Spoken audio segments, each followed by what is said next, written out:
जो जेमिनाई में बोल रहे हैं मित्र है, भाई है, वो सब एरीज ही तो है। इससे तो मंगल कारक बन जाता है और जेमिनाई साइन बन जाता है मित्र और भाई का। शनि 11वें घर में आ गया, तो जिस भी चीज से शनि 11वें में हो गया मतलब वो हाउस शनि से भर गया, और जो शनि से भर गया वो उसमें दिक्कतें आएंगी, मतलब स्लोनेस आएंगी, इश्यूज आएंगे। 11th हाउस में मार्स बैठा है लेकिन 12th हाउस भी है।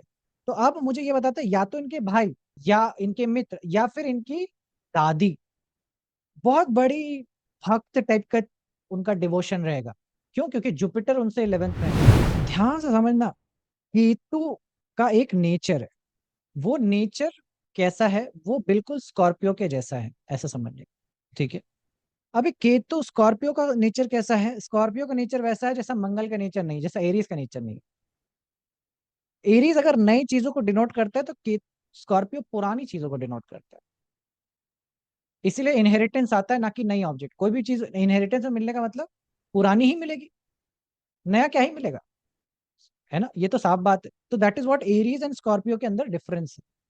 और यही फर्क हो जाता है जब हमको स्कॉर्पियो का नेचर समझ के केतु को नेचर में मिला रहे हैं। कि 11th हाउस जो भी हम बोलते हैं अहंकार, और जो भी मार्स के अंदर जो चपलता है एरीज के अंदर, अगर एरीज को समझना है तो अक्वेरियस बड़ा इंपॉर्टेंट है। अक्वेरियस के अंदर जो बेचैनी है, जो मंगल के अंदर जो बेचैनी है, जल्दी करने की एक जिद है, क्विक टू रीच करने की, वो बिल्कुल राहु से होके गुजरती है। उसकी सारी टेंडेंसी जो मंगल की टेंडेंसी है वो राहु की टेंडेंसी से होकर गुजरती है, अगर आप ध्यान से इस बात को समझते हैं, है ना? क्योंकि मंगल की जो तेजी है वो कुछ प्राप्त करने की, और प्राप्त करने का दूसरा नाम हम लोग राहु जानते हैं। मंगल में आप कुछ जकड़ना चाहते हो ना, एकदम हथियाना चाहते हो, जीतना चाहते हो उस चीज को, वो टेंडेंसी तो राहु की भी है। हम लोग ने जो जो राहु के बारे में एक्चुअली सुना, ध्यान से सोचो तो मंगल उसको बहुत अच्छी तरीके से इंप्लीमेंट करता है। प्रैक्टिकल लाइफ में राहु की सारी टेंडेंसी मंगल के अंदर होती है, हड़प लेना, जमीन हड़प लेना या कोई चीज को अक्वायर कर लेना, है ना? आप देखिए सेना और ये सब का काम ही यही है। प्रोटेक्शन के अलावा अगर देखा जाए तो ज्यादातर पहले के जमाने सेना का काम ही ये था कि चीजें हड़पना, है ना? जहां जा रहे हैं वहां विध्वंस कर देना, सब कुछ तहस महस कर देना, किसी तरह से हक से अपना चीजें पाना। हाँ, क्योंकि एरीज में सूर्य मिल जाता है एग्जॉल्टेड पॉइंट के जैसे, इसलिए वहां पे क्या आ जाता है, एक लीगल अथॉरिटी, एक अथॉरिटेटिवनेस, उसको एक मोहर मिल जाती है। इसलिए वो मोहर मिलने की वजह से वो लगता है कि सही है। अगर आप प्रैक्टिकली सोचिए, जैसे कोई व्यक्ति है जो आपका घर तोड़ रहा है, अगर कोई आपका व्यक्ति घर आके तोड़ रहा है तो वो एक क्राइम हुआ, क्राइम हुआ। लेकिन वही चीज अगर नगर महापालिका कर रही है तो वो क्राइम नहीं हुआ। क्यों? क्योंकि उसके ऊपर मोहर लग गई। किसकी? सूर्य की, सरकार की मोहर लग गई। कर वो भी गलत रहे, हो सकता है वो, जैसे अभी कुछ आपने पिछले दिनों में देखा होगा कि बुलडोजर चला दे रहे कहीं कहीं, है ना? क्योंकि सरकार की मोहर लग गई है तो इसलिए आपको लगता है वो राइट है। But back of the end में अगर देखा जाए तो बहुत सारे लोगों के इलीगल होंगे, बहुत सारे लोगों की चीजें खराब होंगी, या कहीं ना कहीं सरकार ही कुछ ऐसे चीजें बदल के, पेपर वर्क चीजें इधर उधर करके कोई ना कोई फॉल्स लगा दे। You don't know. तो मंगल का जो कृत है उसमें राहु का एलिमेंट बहुत प्रोमिनेंट दिखता है। क्योंकि सन का एक्सॉल्टेशन पॉइंट उस पर बैठ जाता है, इस वजह से उस पर सरकारी मोहर लगने की वजह से वो चीज सही दिखाई पड़ती है। इसी भेद में राहु अलग हो जाते हैं, राहु आउटकास्ट हो जाते हैं, क्योंकि राहु रेबेलियन बन जाता है। इसलिए एक रेबेलियन है, मतलब अगर आप सही पूछिए तो जब, कैसे बोले, कंट्रोवर्शियल है बट ऐसा समझने का कि महात्मा गांधी आज पूजनीय है क्योंकि फाइनली देश बन गया, फाइनली देश बन गया। वरना ये क्या होते? देशद्रोही होते। क्योंकि अगर आज भी ब्रिटिशर्स की सरकार होती तो वो तो मोहर देशद्रोही की देते ना, कि इन्होंने देश तोड़ने का, इन्होंने सरकार को तोड़ने का वो किया। क्योंकि आज आप इस बात को बड़ा बारीक से समझना, कि अगर आप देखिए जो बलूचिस्तान में, पाकिस्तान में बलूच आर्मी है, उनको आज आतंकवादी घोषित कर दे रहे हैं, इसलिए क्योंकि वो अपना देश बनाना चाहते हैं। लेकिन सरकार की मोहर नहीं है तो इसलिए रेबेलियन का नाम दे दिया गया। सरकार की मोहर पड़ जाएगी, सरकार बना लेंगे, कंट्री बना लेंगे, तो वो आर्मी हो गए। अफगानिस्तान के साथ ऐसा है, अफगानिस्तान लोग अपने हक की लड़ाई लड़ रहे, लेकिन उनको आतंकवादी घोषित करा दिया। ये चाल समझिए कि राहु के तौर तरीके में और मंगल के तौर तरीके में बहुत भेद है नहीं, बस दोनों में एक टुकड़े का फर्क है। एक है सूर्य का ठप्पा और एक में बिना सूर्य के ठप्पे के। ये एरीज के बारे में एक मतलब समझिए कि जो जो टेंडेंसी राहु की हम समझते हैं, जो जानते हैं, सुनते आए हैं, वो एरीज के अंदर है, वो मार्स के अंदर है। इसीलिए बोला जाता है कि मार्स का एनर्जी बड़ा अच्छा चैनलाइज हो तो आपको प्रोमिनेंटली वो चीज चैनलाइज हो, इन द सेंस कि उस पर सूर्य का चीजें आए, किसी का शासन सूर्य का, जुपिटर का। वरना वही एनर्जी मार्स राहु के साथ में एक्सेसिव विध्वंसकारी बन सकती है। समझ पा रहे? तो जिस प्रकार से मून के लिए गजकेसरी जरूरी है, उसी प्रकार से मंगल के लिए भी जरूरी है कि सूर्य का ठप्पा उसके ऊपर रहे। समझ पा रहे? वरना जिस दर मंगल बैठा है वो उधर उड़ा ले सकता है, वो अपने तरीके से चीजों को, राहु की तरीके से वो चीज को कर सकता है ना। जीतने के लिए अलग है। जैसे मैं आपको अपना एग्जांपल देता हूँ, किसी और का क्या मेरा मार्स जेमिनाई का है। पता नहीं क्या होता है, सड़क पे जाता हूँ, जैसे ही स्कूटी उठाता हूँ ऐसा लगता है कि सबसे आगे निकल जाऊं। जेमिनाई है ना, ड्राइविंग, मालूम है कि कभी किसी से आगे निकल नहीं सकते, लेकिन बस लगता है कि ये जो आगे वाला बंदा, इससे तो आगे निकल जाऊं पहले। ये राहु की तो टेंडेंसीज है, अगर आप ध्यान से समझिए कि आप बस होड़ में है किसी तरह से आगे निकल जाए। आप लड़ रहे हो, सड़क पे झगड़ा कर रहे हो, जैसे कि आपकी बाप की सड़क है, वो क्योंकि राहु डेमन है ना, कि अरे हमको कैसे हॉर्न मारा या हमको कैसे वो किया, वो टेंडेंसीज राहु की आप ध्यान से समझिए। मंगल के अंदर बहुत ये चीज है। इस तरह से हर साइन के अंदर है। टॉरस के अंदर जो जो चीज हम बोल रहे हैं वो वीनस के 11th हाउस से आती है। स्पाइसेस के 11th हाउस से होने की गुणधर्म से टॉरस बनता है, क्योंकि यहां से ये 11th हो गया। जो जेमिनाई में बोल रहे हैं मित्र है, भाई है, वो सब एरीज ही तो है। इससे तो मंगल कारक बन जाता है और जेमिनाई साइन बन जाता है मित्र और भाई का।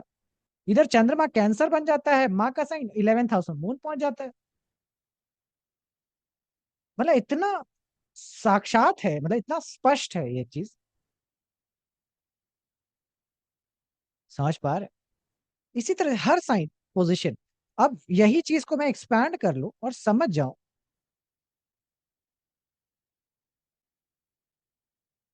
कि 11th हाउस में बैठा हुआ अगर कोई भी ग्रह है,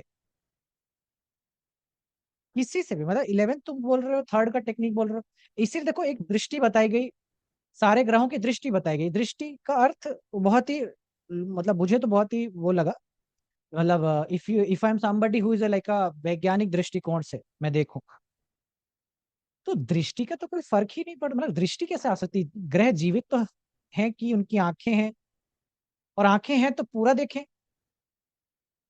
एक ही जगह दो ही जगह क्यों देख पाएंगे? ये तो समझ में नहीं आता। तो इसका मतलब कुछ और है जो उसको दृष्टि का नाम दे दिया गया, मतलब किसी तरह रूपांतरित कर गया। उन्होंने लगा कि कुछ तो प्रोमिनेंट उनको दिखा कि यहाँ पे इसका इन्फ्लुएंस, जैसे बहुत प्रोमिनेंट तुमने सुना होगा शनि की तीसरी दृष्टि होती है, कहीं ना कहीं तुमने सुनी होगी। वो दृष्टि कोई दृष्टि नहीं है, वो केवल और केवल मात्र शनि का 11वें घर में बैठ जाने मात्र की स्थिति है। शनि 11वें घर में आ गया तो जिस भी चीज से शनि 11वें में हो गया, मतलब वो हाउस शनि से भर गया, और जो शनि से भर गया वो उसमें दिक्कतें आएंगी, मतलब स्लोनेस आएंगी, इश्यूज आएंगे। जो केतु से भर गया उसमें भी दिक्कतें आएंगी, केतु वाले इंस्ट्रूमेंट आएंगे, चीजें आएंगी। वो बनेगा बाबा टाइप का सिचुएशन, चीजें बाबा कह लीजिए, सन्यासी कह लीजिए, जो भी आप नाम देना चाहे, वो केतु वाली चीजें आएंगी। और ये तो तुम किसी भी, केवल और केवल ये नहीं, कोई भी ग्रह से तुम लगा सकते हो। जैसे कि मान लीजिए सन यहां बैठे, मंगल यहां बैठे, अब पिता आपके गुस्सैल होंगे, पिता आपके गुस्सैल होंगे। क्यों? क्योंकि पिता के ग्रह से 11वें में मंगल, मतलब पिता मंगल से भरे पड़े हैं। उनके अंदर बहुत मंगल का गुण है, चीजें हैं। समझ पा रहे? मेरा सेम कॉम्बिनेशन है, मैं तुमको बताऊं। मेरा सन बैठता है सेकेंड हाउस में, मार्स बैठता है 11th हाउस में। पिताजी हमारे सिविलियन आर्मी में रहे, ऑर्डिनेंस में रहे, सेंट्रल ऑर्डिनेंस रिपोर्ट में रहे। और गुस्सा तो ऐसा कि मतलब उनकी आंखें लाल पड़ती है, मतलब वो वाला जो मंगल का डिस्क्रिप्शन है ना, कि आंखें लाल हो जाना, वो आंखें लाल हो जाती है, वैसा वाला बिल्कुल डिस्क्रिप्शन। और इंतहा क्रोध, लोग थर थर कांपते थे मैं पिताजी से, समझ लो, मतलब ऐसा हाल था। मंगल 11वें में मिला है।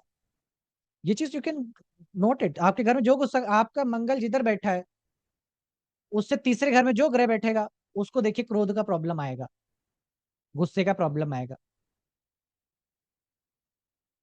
सिंपल लॉजिक है। जिससे भी शुक्र 11वें में है, वो बड़ा सौम्य होगा, बड़ा प्रेमी होगा, बड़ा मदरली होगा, क्योंकि उसके अंदर चंद्रमा जैसे गुण होंगे। अब मेरा शुक्र मान लीजिए चौथे घर में बैठा है, मेरे मामा मौसी सब बड़े से बड़े प्रिय, बड़े लगाव, मेरा भी बड़ा लगाव, क्योंकि जहां शुक्र बैठ गया, वो उस पोजीशन को जैसा ममत्व तो होता है, वैसे गुणधर्म आने लगे, मून जैसे गुणधर्म आने लग गए। क्यों? क्योंकि चंद्रमा से, क्योंकि चंद्रमा से 11वें को शुक्र मिलता है। बहुत इंपॉर्टेंट पॉइंट है, अगर ये समझ गए तो तुम्हें कोई टेक्निक नहीं है जो पढ़नी पड़ेगी। मतलब मैं तुमको बता रहा हूँ कि कुछ पढ़ना नहीं पड़ेगा, केवल और केवल तुम्हें देखना पड़ेगा। देखने की कला आनी चाहिए।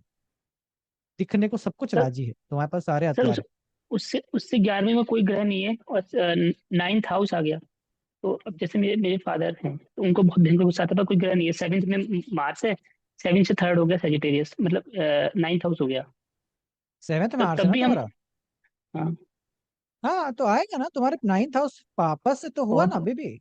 बहुत भयंकर गुस्सा है, हाँ भयंकर वाला। पापा से 11th हाउस में गुस्सा हुआ ना, क्यों नहीं हुआ? मैं वही तो समझाना चाह रहा हूँ। सन से हो, 9th हाउस से हो, हम्म, प्रचंड और गुस्सा। वही है, प्रचंड गुस्सा है। और तुम्हारे लिए होगा, जैसे मेरा चंद्रमा भी है। तो अब मेरे लिए, मेरे दृष्टिकोण में, मतलब मेरे संबंध में पिताजी बड़े सौम्य आ जाते हैं। मैंने ये चीज बड़ा भेद देखा। अभी जैसे तुम्हारा मंगल है ना, तो पिताजी तुमको ज्यादा डांटते होंगे कंपेरेटिवली, दूसरों की अपेक्षा में, क्योंकि तुम्हारा नहीं तो मंगल ओवर सप्तम में। ओवरऑल गुस्सा है, मुझे तो सबसे कम डांटते रहते, तो ओवरऑल है, ऑफिस में भी, घर में भी। ओवरऑल ओके, ठीक है। मैं अपना बता रहा हूँ, चंद्रमा का भी गुणधर्म मेरे पिता के अंदर में भी है, तो बैलेंस आउट होता है कहीं ना कहीं, ऐसा चीज मैं बताना चाह रहा हूँ। ठीक है, जिधर भी जो भी ग्रह है, इसीलिए कहता हूँ अष्टम बहुत इंपॉर्टेंट है कर्म को देखने के लिए। याद करो, अष्टम जब पढ़ा रहा था, बड़ा बता रहा था कि कर्म का बड़ा पेचीदा है, कि जो घटा है उसी को प्राप्त करने की चेष्टा होती है। वो जो सूत्र है, वो सब 11वें के रूल से मैंने खोज के निकाला है, खोजा नहीं, क्या ही प्राप्त किया। उस एक हथौड़ी एक कुल्हाड़ी से मैं सब कुछ खोदा हूँ, ऐसा समझो, 11th की टेक्निक से। उसी से समझाता हूँ कि एक्वेरियस कैसे एक फोकस्ड है, क्योंकि मोटिवेशन एक बहुत भर गया है व्यक्ति, किसी चीज से बहुत मोटिवेटेड हो गया, इसलिए उसी के पीछे पागल है, इसको पागल बोलते हैं। समझ पा रहे? तो अभी केतु जिधर भी बैठे, जैसा भी बैठे, उससे सबसे तुम वो चीज सूत्र लगा सकते हो। इवन लाइक जैसे शनि मेरा अष्टम है, तो मेरा फादर का फैमिली पुअर होगा। बड़ा सिंपल लॉजिक है। 10th हाउस फादर का फैमिली है, शनि वहां से 11वें घर में बैठ गया, तो अब आएगा ना, शनि के की वजह से वहां पे गरीबी, दरिद्रता वगैरह वगैरह इश्यूज आएंगे। फाइनेंशियल, मतलब फाइनेंशियली चीजें लोअर करता है। Are you getting the point? तो शनि का भी, मतलब you can apply this to various aspect. इसी तरह से you can open up various techniques also. Jupiter है किसी का 11th हाउस में, मतलब 11th हाउस बोलूंगा तो जार बार तुम्हारा दिमाग वहीं जाएगा। किसका था? 12th हाउस में किसका प्लैनेट है? इनका, जैसे कि अभी गीता जी का है जुपिटर शुक्र, is in the 10th house, 11th house में मार्स बैठा है, लेकिन 12th हाउस भी है। तो अब मुझे ये बताते हैं, या तो इनके भाई या इनके मित्र या फिर इनकी दादी बहुत बड़ी भक्त टाइप का उनका डिवोशन रहेगा। क्यों? क्योंकि जुपिटर उनसे 11th में है। वो कोई ना कोई धार्मिक, उससे कोई संस्कृत धार्मिक विद्यालय शिक्षालय कुछ ना कुछ वैसे चीज से बहुत फील्ड होकर के होंगे। समझ पा रहे? क्योंकि 11th में जुपिटर चला गया, कोई ना कोई संस्था से रिलेटेड चीजें आएंगी। हाँ, मतलब आपका एकदम मदरली चीजें आ जाएगा उसके लिए, हाँ जी, ब्रदर ओवर के लिए। ओवर। हाँ हाँ, मदरली चीजें आ जाएगा एकदम। हाँ, चाहे 1 साल ही छोटा है। जैसा कि वो ही आने वाला है। मतलब हर ग्रह आपको इतनी इंफॉर्मेशन दे सकता है, इतनी इंफॉर्मेशन दे सकता है कि आपने ना तो D9 की जरूरत है, ना D10, ना D60, ना कुछ भी जरूरत नहीं है। कायदे से आपको केवल D1 पढ़ने आ जाए, कायदे से, तो आपको कोई भी डिविजनल विजनल की जरूरत ही नहीं है। आपको नक्षत्र की भी जरूरत नहीं है, वो तो इज नॉट इन द, उसका जरूरत नहीं है, वो अलग डायमेंशन है। क्योंकि लोगों को जरूरत पूरी हुई नहीं, इसलिए उसको भी खोदना वैसे ही चालू कर दिया जैसा उन्होंने इसको देखा। क्लियर है?